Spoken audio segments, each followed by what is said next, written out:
¿Qué indicadores tenemos que seguir para ver el movimiento actual de la bolsa y el recorrido que puede tener o intentar anticiparnos? ¿Qué pasa cuando hay un 12% de subidas en el MSCI World de cara al segundo semestre? Pues que de media hay subidas.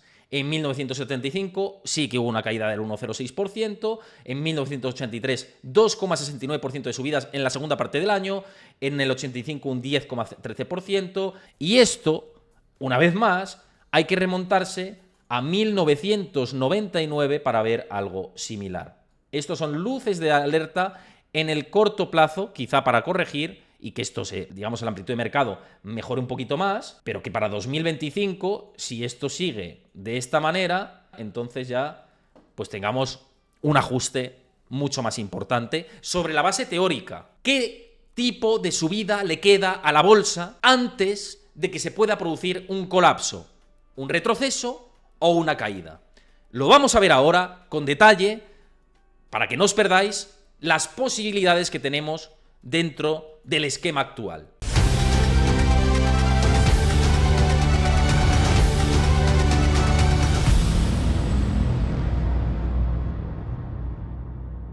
La bolsa sigue en proceso de máximos históricos. Me refiero al SP500, que el impulso ha sido tremendo, como vemos en este gráfico a continuación, desde los mínimos de octubre del 2022 hasta la actualidad, con una verticalidad imperiosa, especialmente desde octubre del 2023, un año después de iniciar esa tendencia alcista.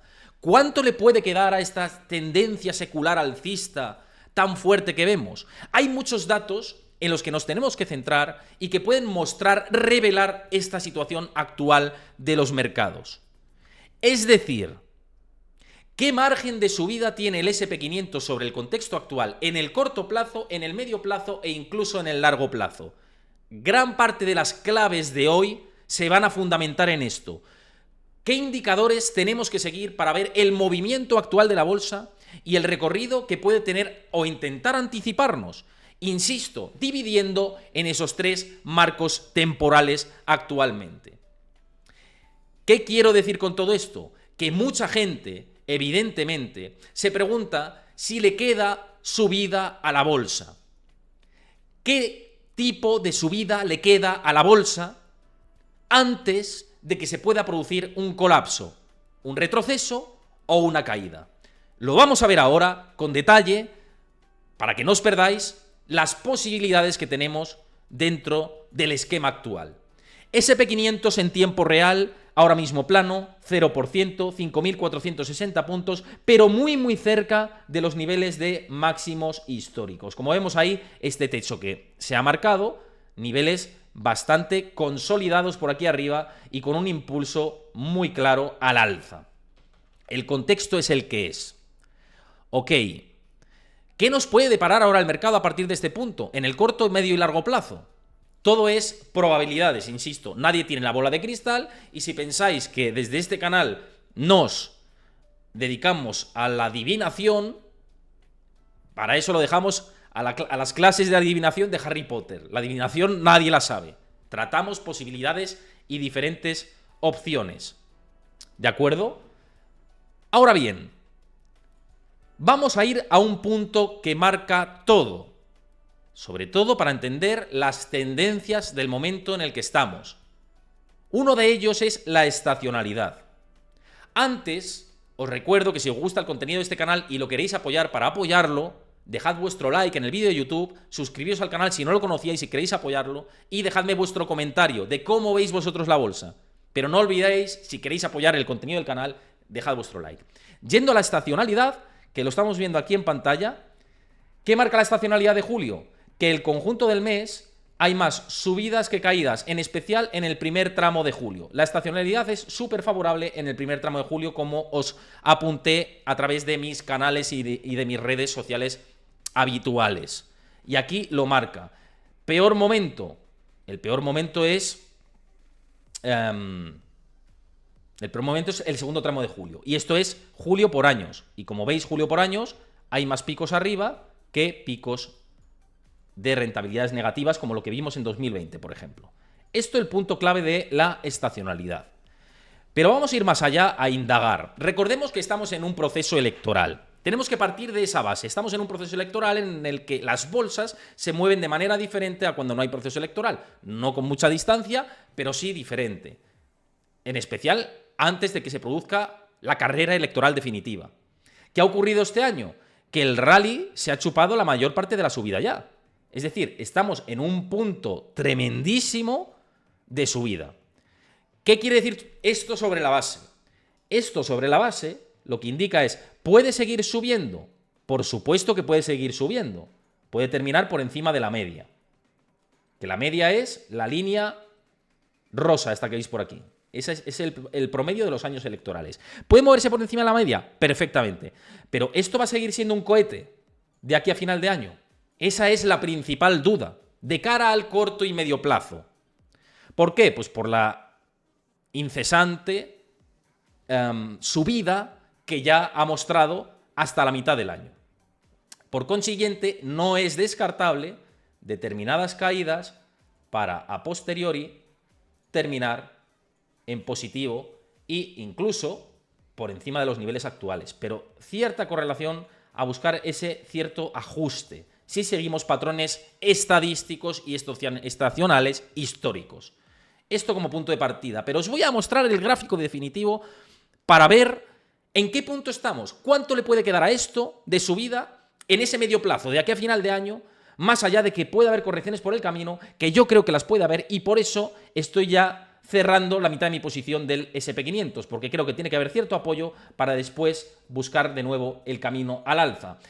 CNBC publicaba un reciente informe, que lo tenéis aquí, una reciente información, que comentaba Global Stocks are up 12% so far in 2024. Es decir, las acciones globales han subido un 12% en este 2024. ¿Qué cabe esperarse de acuerdo con la historia, según nos dice la historia? Y observad este gráfico interactivo que publicaba por aquí, que me ha parecido muy interesante. ¿Qué pasa cuando hay un 12% de subidas en el MSCI World de cara al segundo semestre? Pues que de media hay subidas. En 1975 sí que hubo una caída del 1,06%, en 1983 2,69% de subidas en la segunda parte del año, en el 85 un 10,13%, 6,62% en 1986, en 1987 con el lunes negro un 19,95% de caídas, en el 88 un 6,7%, 97 2,86%, bueno, y aquí lo veis, ¿no? El volumen de caídas. ¿Esto qué quiere decir? ¿Esto qué quiere decir? Que cuando hay subidas de doble dígito en los mercados hasta el mes de junio en adelante, hay subidas correspondientes con tener una rentabilidad total cercana al 20% en el año. Por tanto, quedaría un segundo trecho súper importante de subida según los patrones estacionales en el mercado mundial. No estamos hablando de SP500. ¿De acuerdo? En el mercado mundial. Pero esto ya te está diciendo que, aunque haya un alto en el camino, si todo va bien, puede haber subidas. Tenemos dos excepciones únicamente, dos excepciones desde el año 1975. El resto, lo vamos a pintar en verde, son claramente subidas. ¿Podemos estar en la excepción del 1987? No es descartable nada. No creo que sea el escenario base sobre este momento. No creo que sea el escenario base sobre este momento, pero hay que tenerlo siempre en cuenta. Ahora bien, con esto sobre la mesa, el punto lógico y más probable, que no quiere decir el que se termine produciendo, es corrección de corto plazo, cierta consolidación, y terminamos más arriba. Esos son los patrones estacionales que nos daría un año perfecto para la bolsa, más aún en año electoral. Ese es el contexto generalizado que tenemos. Es el margen de subida que le puede quedar a la bolsa. Es la capacidad que puede tener la bolsa de subir, la capacidad que puede tener la bolsa de subir antes de buscar cierto colapso, cierto ajuste, cierta corrección en base a la estadística. Esto obviamente no lo es todo, pero es importante. Y aquí nos vamos a analizar dentro de esta clave la situación actual de la bolsa en el corto plazo y por qué pienso que puede tomarse cierta siesta vacacional, sobre todo a partir de agosto o de mediados de julio en adelante. Un apunte importante es que el SP500 es la primera vez en la historia que cotiza con amplitud y precio moviéndose en direcciones absolutamente opuestas. Es decir, las acciones, el SP500 subiendo de forma casi imparable y la amplitud de mercado cada vez siendo más estrecha, más reducida. Las rentabilidades más positivas simplemente en un puñado de acciones que son las que tienen mayor tamaño. Y esto, una vez más, hay que remontarse a 1999 para ver algo similar. Estos son luces de alerta en el corto plazo, quizá para corregir y que esto digamos, la amplitud de mercado mejore un poquito más, pero que para 2025, si esto sigue de esta manera, perdonadme que escribo mal, 2025, si todo esto sigue de la misma manera, entonces ya pues tengamos un ajuste mucho más importante sobre la base teórica. Sobre la base teórica. Pero estos son red flags, una vez más, del recorrido que puede tener la bolsa en el corto y medio plazo.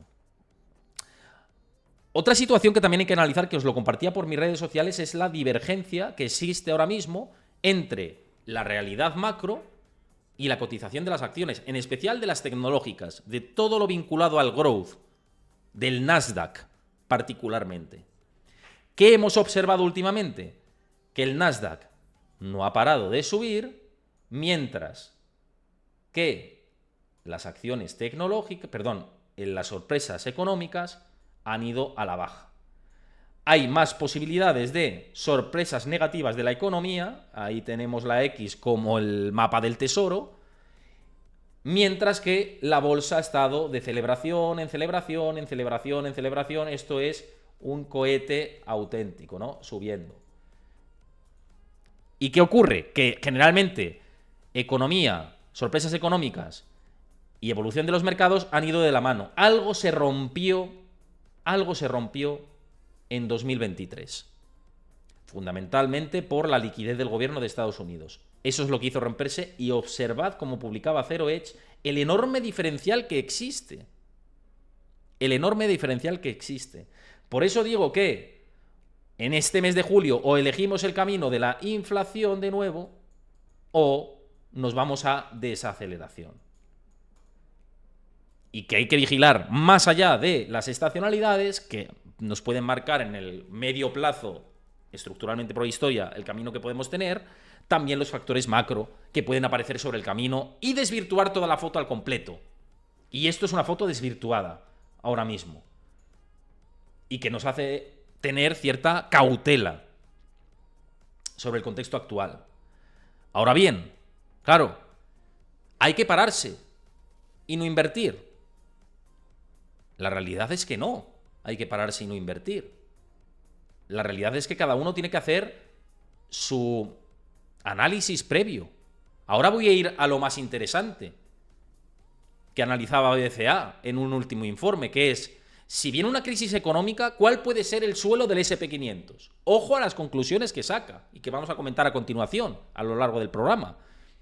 Pero antes, una vez más, lo que os digo siempre, y me parece interesante, por este componente de si elegimos inflación o desaceleración. Luego vamos a ver también a lo largo del directo algo que es muy interesante, que es la erosión de las clases medias que se está produciendo, con también lo que estamos viendo como resultados de las elecciones francesas, que evidencian todo esto. Pero, previamente, y hacemos un inciso en esta primera clave, mover el dinero. ¿Cómo? Yo lo hago a largo plazo a través de Trade Republic, lo sabéis perfectamente. Invierto en ETFs, veis aquí mi cartera de ETFs, que a veces va mejor o peor. Esto está diseñado a largo plazo, esa es la cartera. Estamos con China, con plata física, con bonos, la cartera que comparto con vosotros, ya lo sabéis. Y haciendo aportaciones al Core MSCI World. Luego, pues los bonos a 20 años que nos están dando en la cara totalmente, esa parte de la estrategia. Y luego, pues todos los activos que no invierto, hasta 50.000 euros, se remunera hasta un 3,75%. Todo lo que no invertimos hasta el 3,75%. Así que merece la pena que empecéis a mover el dinero, que hagáis vuestras aportaciones, que hagáis vuestras carteras con vuestro análisis propio. Esto es lo que yo creo a nivel personal, no es una recomendación de inversión. Y tenéis el link en la descripción del vídeo, en YouTube, lo tenéis el link para que os podáis descargar la plataforma y pues de toda esta serie de ventajas, subiros a ellas. Y también lo tenéis en el comentario fijado de YouTube. Y en el chat os lo pasa Chris aquí en directo. Si no sois clientes, pues oye, tenéis esa posibilidad de serlo a través de mi link. Y oye, pues hacer estas estrategias, hacer otras. ETFs con las comisiones más bajas del mercado. Yo ya sabéis que utilizo diferentes plataformas según qué productos. Yo, por ejemplo, acciones no compro en Trade Republic. Ya os aviso que no. Que además hay que mirar los spreads de comisiones. Y para mí, ahí no merece la pena Trade Republic. Trade Republic para mí merece la pena en ETFs, merece la pena en remuneración del pasivo que no invierto, merece la pena en gastar con la tarjeta de débito que me devuelven el 1% en compra para invertirlo en planes de inversión. En esto me merece la pena. ¿Y para qué me voy a quedar con una plataforma, pudiendo tener varias, beneficiándome de los beneficios de varias? Pues una de ellas es esta, sobre todo para ETFs, para remunerar el pasivo y para todo esto. Así que ahí lo tenéis disponible para todos. Y después de este inciso, lo que os decía, que venía lo más importante de todo dentro de esta primera clave. ¿Por qué es lo más importante de todo esto de la primera clave? Porque además ha habido muchas críticas con respecto a este análisis que hacía BCA. BCA lo que se cuestiona es, bueno, con el contexto actual en el que vamos con crecimiento económico, pero con tipos de interés muy altos, en algún momento puede empezar a oler a quemado. Y si empieza a oler a quemado, ¿qué es lo que podemos tener en este punto? Si empieza a oler a quemado, ¿qué es lo que podemos tener? Pues una corrección del SP500, de la bolsa de Estados Unidos. ¿Y cuál es el suelo de esa corrección?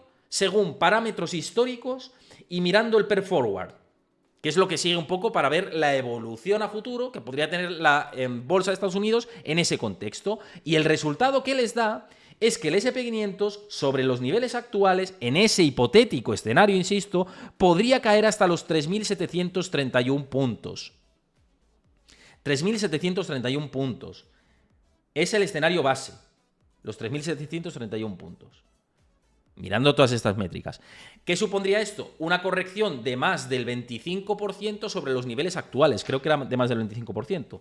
Me parece que era más del 25%. Dame un segundo que lo calculamos rápido. En concreto, porque no quiero daros el dato que no es. Esto sería... a ver. Quiero deciros el... creo que son, vale,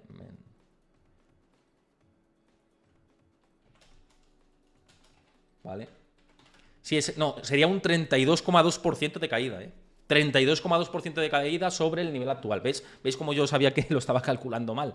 Pues lo que estima BCA que en un hipotético escenario medio de recesión económica, el SP500 corregiría hasta los 3.731 puntos en promedios, siguiendo estas variables del PER Forward, por ajuste de beneficios empresariales, y esto sería un 32% de descenso sobre los múltiplos en los que cotiza actualmente Wall Street. Así que sería una caída, de un reventón absoluto en ese esquema, que no lo tenemos encima de la mesa ahora mismo. Tenemos encima de la mesa el esquema de si desaceleramos, que no recesión. Recesión puede ser, pues si empieza a romperse todo de verdad, que tendría que haber llegado ya en 2023 y no llegó, lo hemos comentado muchas veces por el canal. Pero en caso contrario, pues esto puede aguantar más, incluso subir más. Y claro, esto es 3.731 puntos sobre los niveles actuales. Si la bolsa empieza a reventar en los 6.000 puntos, no serán 3.700, serán 4.000 o serán lo que salga, ¿no? En ese momento. Así que, ojo con la historia, ¿no? Ojo con la historia de hasta dónde puede caer exactamente la bolsa sobre el contexto actual. Pero no solo esto, para entender la bolsa actual, y nos vamos ya, ahora sí, a la clave número 2.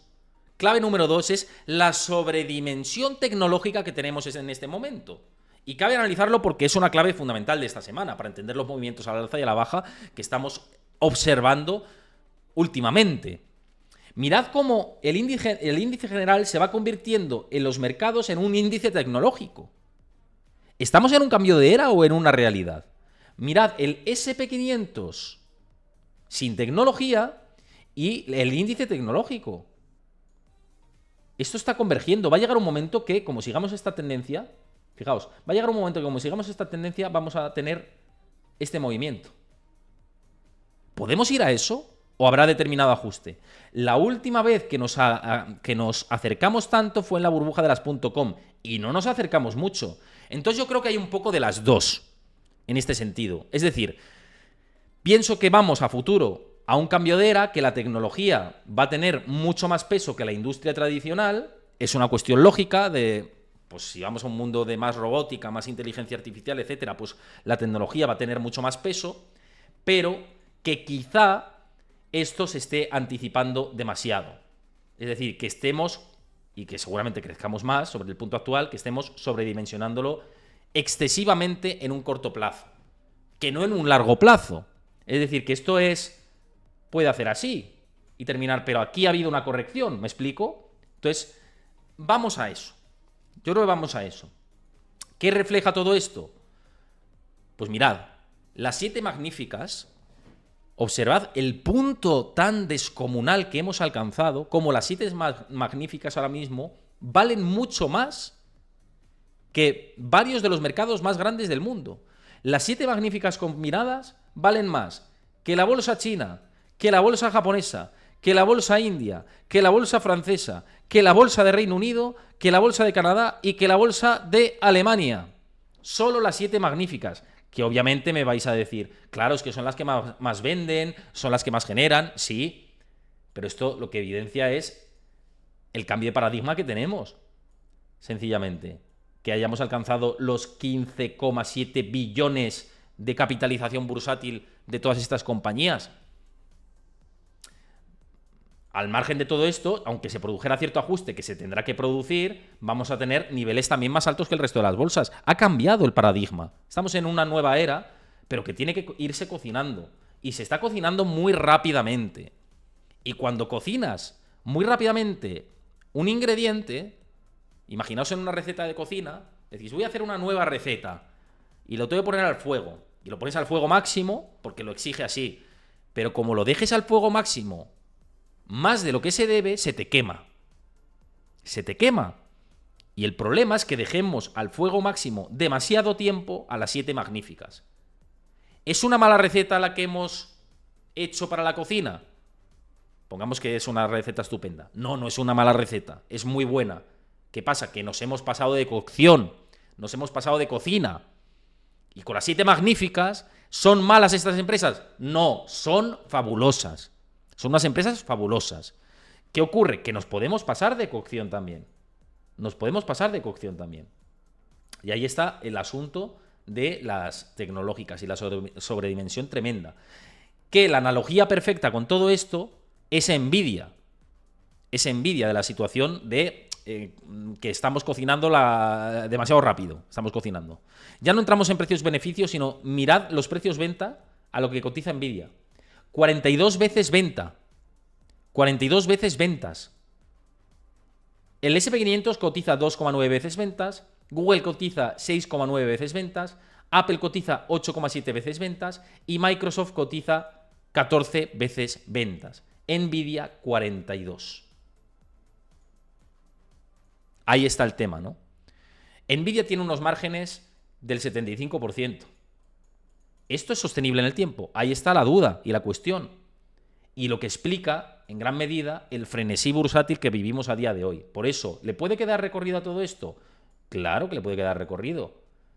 ¿Hasta qué punto la inteligencia artificial y la apuesta monopolística casi de Nvidia va a absorber este movimiento? Ahí es donde está el quid de la cuestión, queridos amigos y amigas.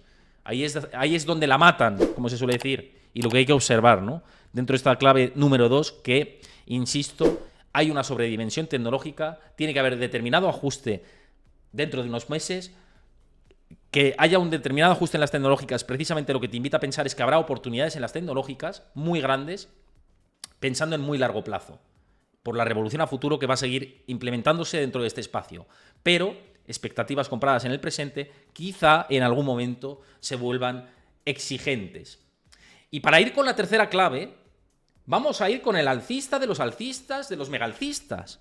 El alcista de los alcistas, de los megalcistas, que es Tom Lee. Y os digo, Tom Lee, el superalcista. Tom Lee es el estratega jefe de Fundstrat, Ha estado también en otros bancos de inversión, en otras firmas de análisis y ahora es el estratega jefe de Fundstrat desde hace mucho tiempo. Y es muy alcista. De hecho, Tom Lee fue de los pocos, de los grandes analistas de Wall Street, que anticipó el movimiento superalcista de Bitcoin. Cuando estaba en 20.000 aproximadamente, decía que podía llegar a 75.000, 70 y pico mil. Es la leche Tom Lee, ¿no? Es un personaje muy curioso y para aquellos que comentan que solo hablo de los analistas altistas de Wall Street, no, he hablado de Jardini muchas veces, hablo aquí de Tom Lee, hablo de muchos analistas de Wall Street. ¿Y por qué ha sido tendencia en Estados Unidos Tom Lee? Os lo comenté la semana pasada, en gran parte, porque movió su precio objetivo a los 15.000 puntos para el SP500 al final de la década. Y vamos a ver qué decía en la CNBC, porque resulta muy interesante. Y lo que le dice el periodista, que ya empieza al hueso, ¿no? Y empieza con gracia. Let's ask the man himself, because he's sitting right next to me. Tom Lee, good to see you. Great to see you, Brian. You have not been drinking. No, Okay. not yet. recently. Not Fijaos, le pregunta lo primero. Bueno, estamos con Tom Lee, tal, dice, ¿has bebido? Dice, no recientemente. ¿No? ¿Has estado bebiendo? Dice, no recientemente. Y se lo dice por el precio objetivo, ¿no? Voy a ver si os lo puedo poner con subtítulos. Creo que sí. A ver. Sí. recently. 15,000. I'm just going to sit here and listen. Okay, well, there's a couple of reasons behind this. One is this would be the third time that stocks entered a cycle where annual returns compound at high teens. You know, you had the roaring 20s, and then you had the 50s through the late 60s. And this is a third cycle. Dice que, bueno, que estamos en la tercera vez en la historia en el que el compounding de los mercados se comporta de la manera actual. Una fue de los 50 a los 60 y otra vez fue en la era de los 2000, ¿no? Y que por eso ve este comportamiento rally megamasivo alcista hasta los 15.000 puntos en 2030. They all coincided with a surge in the number of people aged 30 to 50. So in other words, the number of prime age adults. And this time it's powered by millennials and Gen Z. So is this the law? Okay, so math. I wasn't Bueno, great at no math. vamos a ver un I'd like to poco, think- porque nos vamos a enredar mucho en todo esto, pero básicamente lo de Tom Lee es increíble, ¿no? Porque dice que el mercado va a estar dominado de millennials y generación Z que se comportan y se mueven de manera diferente, que por eso es súper positivo también en los mercados, por la fase de revolución en la que nos vamos a ver inmersos y que, bueno, pues que es extremadamente positivo con el recorrido que puede tener en el largo plazo. Claro, el histórico de Tom Lee es que es un alcista constante. Nunca le he visto bajista a Tom Lee, siempre le he visto con un optimismo desmedido. Este tipo de argumentos funciona muy bien en mercados seculares alcistas de muy largo plazo. El problema es si puede haber determinados saltos en el camino. Pongamos el ejemplo de que la Reserva Federal, por ejemplo, decide apretar más las tuercas de lo que ya lo ha hecho. O que con el nuevo gobierno de Estados Unidos, da igual si es de Donald Trump, de Joe Biden o de otro que no sea Biden, otro demócrata, que ahora está ese debate encima de la mesa, deciden hacer ajuste fiscal. Y la liquidez neta que existe ahora en los mercados y que está ejerciendo de una gasolina importante se drena y se va secando. En ese contexto, dependiendo del timing en el que estés, 15.000 puntos del SP500 es un poco una quimera. ¿Puede ser que se produzca esto? Por supuesto que puede ser. Aquellos que vieran... Bueno, yo de hecho, me acuerdo que cuando el SP500 alcanzó los 2.000 puntos en su momento, era como, Dios mío, se han alcanzado los 2.000 puntos y ahora estamos en 5.000 y pico. ¿Qué ocurre? Que lo que se prevé es que se multiplique por 3. Es decir, que tenga unas rentabilidades positivas promedio del más del 20% de aquí al año 2030. ¿Es posible? Sí. Pero de aquí al año 2030 también es posible que haya algún ajuste en el camino. También. Entonces, dependerá un poco de las medidas monetarias, del crecimiento de los beneficios empresariales de las compañías y de la inflación en gran medida. Tom Lee puede que tenga razón, os lo dije el otro día, Tom Lee puede que tenga razón, pero que quizás se esté equivocando en gran medida con el timing, ¿no? El otro día os lo mostraba con un gráfico y hoy lo vemos aquí de su viva voz, de que efectivamente tiene este pronóstico, un pronóstico que es bastante extravagante, bastante fuera de lo común, y por el cual el presentador de la CNBC le pregunta: ¿has estado bebiendo recientemente? Y claro, él dice: pues no he estado bebiendo. No he estado bebiendo, básicamente. Pero, bueno, fundamento mi tesis en base a estos movimientos, a esta situación, y por eso lo creo, ¿no? Que es así. Bueno, esta es la tercera clave. Vamos a ir a las dos últimas, que tampoco me quiero demorar súper en exceso, ¿no? Pero sí que quiero abordarlas correctamente. Vamos a la cuarta, que es una reflexión que además va al hilo bastante de lo que decía, por qué hay que movilizar nuestro dinero, y que yo, por ejemplo, a largo plazo utilizo una plataforma como Trade Republic para invertir en ETFs, para que me remuneren mi pasivo. Es un neobanco, además, está avanzando hacia meter cada vez más instrumentos de banca y merece la pena. Y esto tiene que ver con el fin de las clases medias al que nos están abogando. Observad este gráfico, que es medio... no llegó a viralizarse como tal dentro del mundo de los mercados financieros, pero sí que tuvo bastante impacto. Y es la muerte de las clases medias, como el 1% de los patrimonios de los ricos están aguantando y soportando la riqueza total, y cómo las clases medias se están desangrando. Fijaos, desde los años 90 hasta ahora, el sangrado mayúsculo de las clases medias. Es realmente espectacular. Es realmente espectacular lo que estamos viendo, ¿no? Además, con la aceleración de la inflación, pues esto se ha visto todavía más potenciado. Mirad, desde el 2020 ya alcanza más velocidad, ¿no? Y ahí está el problema, ¿no? De lo que estamos viendo. Este meme que os compartía, que es completamente cierto, de cómo la erosión de las clases medias está cada vez siendo más palpable. Mirad lo que se compraba en el año 98 con $20, se llenaba el carro absolutamente de la compra, y cómo en 2020, dice 2023, vacío el carro. O sea, con $20, bueno, algo te compras, pero te compras 4 tonterías, ¿no? De lo que comprabas en 2014 y lo que compras en 2015. Estamos yendo a una pérdida de poder de compra espectacular, tremendísima. Y nos tenemos que mover ante esto, y tenemos que decirlo. Claro, ¿por qué se llega a este punto? Y esto es una reflexión final que quiero hacer. Quiero hacer esta cuarta clave como la reflexión de que estamos caminando a este despido de las clases medias. ¿Y cómo se muestra todo esto? Pues mirad, una explicación lo tenemos aquí. Déficits fiscales de Estados Unidos desde la era Biden y la era Trump y la era Obama. La pérdida de las clases medias se produce, y principalmente desde la era Obama, Trump y Biden.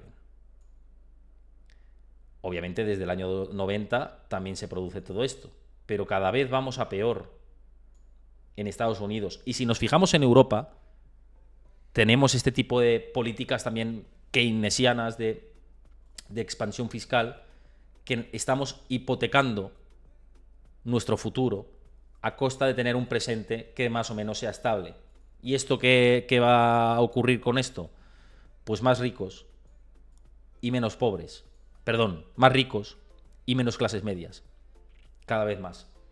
Y más pobres, evidentemente. Y más desigualdades sociales, más delincuencia, más... bueno, en fin, sí, más delincuencia, más dificultades de acceso a determinados puestos de trabajo, dificultad de acceso a X formaciones.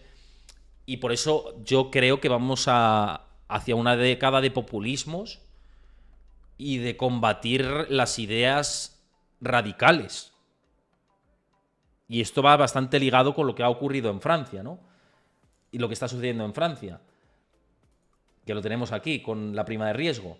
¿Por qué va ligado con esto? Pues porque fijaos en el dilema que tienen en Francia, que es terrible, que tienen que elegir entre extrema derecha y extrema izquierda. Hemos llegado a un punto de que desde los partidos supuestamente centristas, o centroizquierda, centroderecha, centro, como los queráis llamar, se han aplicado políticas económicas tan cuestionables que lo que sucede es que emergen populismos cada vez con mayor porcentaje de voto de los dos extremos. Y esto es lo que ha sucedido en Francia, que ha llevado a su prima de riesgo a alcanzar máximos de este ciclo actual. Y que ahora, después del resultado, haya corregido algo. ¿Por qué? ¿Porque le gusta el mercado Marine Le Pen? No es porque le gusta el mercado Marine Le Pen. No es porque al mercado le gusta Marine Le Pen. Ha corregido porque Marine Le Pen no ha sacado mayoría absoluta en la Asamblea Francesa. No ha conseguido la mayoría absoluta. Y como no ha conseguido la mayoría absoluta, el mercado dice, uff, relax. ¿Qué habría pasado si la primera fuerza es la Francia insumisa de Mélenchon, acercándose también a poder tener mayoría absoluta? Que si no consigue la mayoría absoluta, las primas de riesgo también caen al día siguiente. Entonces el mercado lo que descuenta es el hecho de que no haya mayorías absolutas es un punto positivo. Lo que ocurre y que me parece peligroso y que no se está leyendo por ningún lado en este punto con el tema de Francia y los mercados es que muchas políticas económicas del partido de Marine Le Pen y de la Francia insumisa son muy parecidas. Hay determinadas propuestas económicas de la extrema izquierda y de la extrema derecha que se tocan y que son similares. Y estas lecturas no se están haciendo por parte de los inversores del mercado, medios de comunicación, de economía tradicional, etc. Los dos partidos son proteccionistas, son cuestionadores de la Unión Europea, son negacionistas de algunos puntos con respecto a las oligarquías europeas, etc. Entonces, hay cosas, muchas, en las que están de acuerdo, incluso en algo tan social como es el aborto. Y esto, dentro del punto de vista de la economía, no se está leyendo ahora mismo por el mercado. De que si gana Mélenchon o gana Marine Le Pen, pese a no tener mayoría absoluta, hay en algunos puntos en los que incluso pueden votar a favor. ¿Por qué? Porque, como dice Warren Café por el chat, los extremos en muchos casos se tocan. ¿Y quién lo penaliza? El inversor y los mercados. Estamos en ese punto en el que lo de Francia cada vez va a extrañar menos en Europa y en el mundo. ¿Y por qué? Porque los supuestos partidos de Estado, los supuestos líderes que tenían que llevar políticas óptimas para evitar el caldo de cultivo de los populismos, lo han hecho francamente mal. Y se han radicalizado también. Y ahí está el punto de que decir, para que tú te radicalices un poquito, para eso voto al radical del todo. Para votar al Partido Socialista francés, pues para eso voto a la Francia insumisa. Y para votar a los conservadores, pues me voy cada vez más al extremo y voto al partido que sea más anti-inmigración del mundo. Y en esas estamos en Francia. Y para mí esto es que vamos todavía más a una erosión de las clases medias. Porque son intervencionistas a más no poder. Entonces, ahí nos tenemos que mover e ir frontalmente contra este tipo de movimiento, ¿no? Y esto como cuarta clave. Y ya nos vamos a la quinta, que la vamos a repasar, por supuesto, que es el aluvión de datos macroeconómicos que tenemos para esta semana, que son unos cuantos. Ojo, porque hemos conocido ya hoy el ISM de Estados Unidos, el ISM manufacturero. A ver, lo tenemos por aquí. No. Dejadme un momentito que lo busco rápidamente. Con el calendario de Investing que lo repasamos esta semana, efectivamente. Y nos vamos a los datos de hoy. Hemos tenido ISM manufacturero de Estados Unidos, que lo hemos tenido en, sorpresivamente, un poquito peor de lo esperado, el PMI, y el ISM bastante peor de lo esperado, el índice de precios, y el ISM también. Se esperaba 49,2 y ha bajado a 48,5, 48,7 de la lectura anterior. ¿Qué ocurre? Mirad el empleo, contracción del empleo manufacturero. Ojo, porque esto pueden ser vientos de desaceleración, ¿eh? 49,3. Ojito con la historia, ¿no? Los pedidos un poquito mejor de lo esperado y los precios han caído. Esto lo que indica es que si tenemos que elegir, que quizá se esté eligiendo ahora mismo el camino de la desaceleración de la economía, en gran parte, ¿no? En gran medida, ¿no? ¿Qué lo va a medir todo esto? Y con esto cierro esta clave que para mí es muy importante de cara a esta semana. No el dato de empleo del próximo viernes, quizá la tasa de paro sea lo que tengamos que seguir más. Nos vamos aquí al viernes. El jueves recordemos que es el día de la independencia de Estados Unidos y la bolsa cierra el 4 de julio. Así que el miércoles y el jueves hay un apelotonamiento de datos macro súper importantes. ¿De acuerdo? Entonces, a las 2:30 tenemos nóminas no agrícolas, se esperan 189.000 frente a 272.000 anteriores. Ojo a las revisiones, pero este no es el dato, ya sabéis, importante por el maquillaje que sí que sufre. Ojo con la tasa de desempleo, si sale por encima del 4 o si sale por debajo, cualquier medida por encima o por debajo nos da pistas. Pero, datos más importantes de la semana, para mí, 1, ISM de servicios de Estados Unidos, que es uno de los indicadores adelantados más importantes para medir recesiones económicas, con lo cual ISM de servicios va a ser importante, al igual que los PMIs Composite, los PMIs en general, ¿de acuerdo? Y otra vez se me ha salido esto. A ver, vamos a ver esta semana. Y además del dato de empleo, tenemos el informe ADP que se publica el miércoles y la encuesta JOLTS de ofertas laborales, que se espera que esté por debajo de los 8 millones, claramente. Hasta que no baje por debajo de los 7, no hay preocupación en este sentido, pero la tendencia es completamente descendente y lo vamos a ver por aquí. El miércoles es un día que vamos a tener muchísimos datos y que vamos a analizar aquí en el programa, por supuesto, con todos vosotros, ¿no? Vamos aquí a ver si... Fijaos cómo, si nos vamos en este gráfico un poquito más atrás, los niveles prepandemia eran 7 millones. Empezó a desvirtuarse la cosa cuando se bajó de 7. Entonces, la tendencia es descendente completamente, después del impulso pandémico, ¿no? Y en 2022 con el pico máximo, y ahora estamos en 8 millones. Se espera que este dato esté por debajo de los 8. Y por debajo de los 8, ya en 7 y pico, hay que empezar a decir, uy, ¿qué está pasando con el mercado laboral de Estados Unidos? Que se está apretando un poquito. Entonces, las JOLTS para mí, que es el próximo martes, son importantes. Después, miércoles, todo la clave del mercado laboral con aluvión de datos macro, ¿no? Miércoles vamos a tener el informe ADP de empleo, que el informe de ADP de empleo no agrícola, para mí es más, no sé, iba a decir más creíble que el oficial, y para mí lo es, ¿no? Se espera que de los 173.000 baje a 152.000, ¿no? Y 188.000 anteriores. Entonces el ADP de empleo también es referencia. Y luego, peticiones de subsidio por desempleo y las renovaciones. Esto va a marcarnos muchas pistas de hacia dónde está dirigiéndose el mercado laboral, ya que si estamos viendo contracción en los precios, es decir, que están subiendo los precios a un ritmo más lento, tal y como vimos en el PCE y vimos en el último dato de IPC, pues a lo mejor sea a costa de que la demanda se está drenando, de que las ventas minoristas efectivamente están mostrando unas lecturas cada vez peores y a raíz de esto, pues más apretón. Entonces, esta semana, martes, muy importantes esos datos de JOLTS, mañana mismo. Ojo, lo anunciaré en mi comunidad de Discord en tiempo real y también en mis canales habituales, en X, etcétera. Seguidme en mi comunidad de Discord para datos como estos, información en tiempo real, gráficos, debates con vosotros, informes de bancos de inversión. Os lo pasa Chris por el chat para que os unáis. Y también en YouTube lo tenéis en el comentario fijado y en la descripción del vídeo para que os unáis a mi comunidad privada de Discord, que yo creo que merece la pena, es gratuita completamente. Es gratis. No se cobra a nadie, es gratuita y tenéis los datos en tiempo real. Pues los JOLTS los publicaremos ahí mañana, al igual que el ADP, que es el miércoles. Y el miércoles tenemos el paro semanal, tenemos el informe ADP y muchas pistas, ¿no? Y el ISM de servicios, 4 de la tarde. Ojo con el tema. Ojo con el ISM de servicios.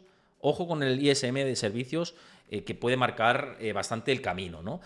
Bueno, y hasta aquí las 5 claves de esta semana, con una reflexión previa.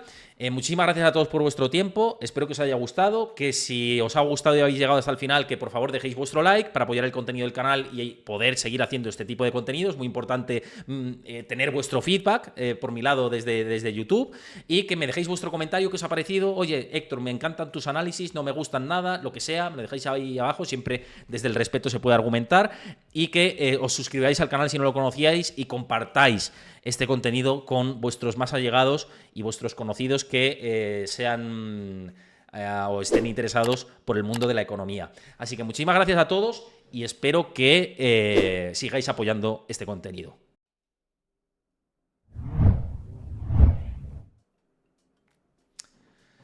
Bueno, gente, muchísimas gracias a todos por vuestro apoyo. Insisto, perdonadme por haber vomitado haber vomitado rabia en la primera parte del programa. Necesitaba sacarlo de dentro, la verdad. O sea, si no, no me habría salido bien esto, y creo que ha salido bastante bien. Lo siento, de verdad.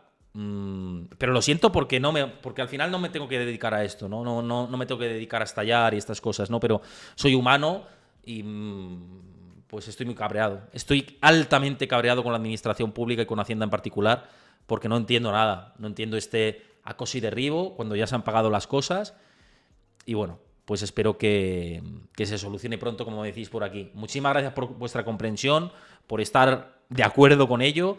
Y nos vemos mañana a las 6 de la tarde, hora española, con Edgar Fernández. No os lo podéis perder, que viene un programón realmente espectacular. Así que coged fuerzas. Muchísimas gracias por vuestro apoyo y hasta mañana. Chao.